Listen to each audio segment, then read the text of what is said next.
Welcome back to கிட்டு சமையல். இன்றைக்கி நம்ம பார்க்க போகிறது ரொம்ப ஈஸியாக பண்ணுற ஒரு பொட்டேட்டோ பொடி மாஸ் இல்லைன்னா பொட்டேட்டோ மசால். இது கடாயில் எண்ணெய் விட்டு கடுகு, காஞ்ச மிளகா, கறிவேப்பிலை, பெருங்காயத்தூள் போட்டு நல்லா தாளிக்கணும். அதுக்கப்புறம் நீல வாக்கில் கட் பண்ணி வச்சுருக்கிற வெங்காயம் 2 வெங்காயம் போட்டு நல்லா வதக்கணும். தேவைக்கு உப்பு சேர்த்துக்கணும். அதுக்கப்புறம் வெங்காயம் வதங்கி வந்த பிறகு குக்கரில் தண்ணி விட்டு வேக வச்ச உருளைக்கிழங்கையும் அது கூட சேர்த்து மஞ்சத்தூள் எல்லாம் சேர்த்து நல்லா கிளறி எடுக்கணும், ஸ்மாஷ் பண்ணி எடுக்கணும். இது தோசை, இட்லி, சப்பாத்தி எல்லாத்துக்குமே ரொம்ப ருசியாக இருக்கும்.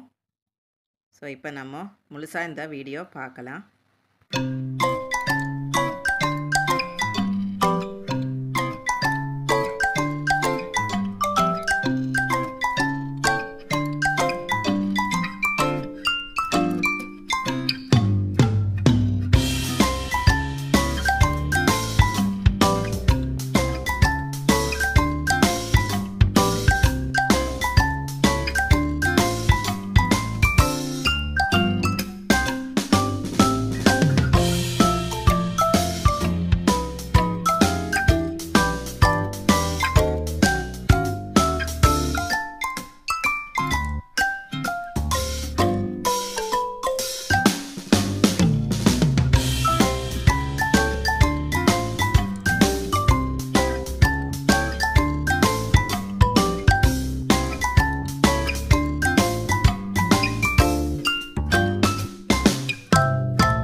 Thanks for watching this video. Kindly like, share, subscribe, give your valuable comments. Kittu Samayal.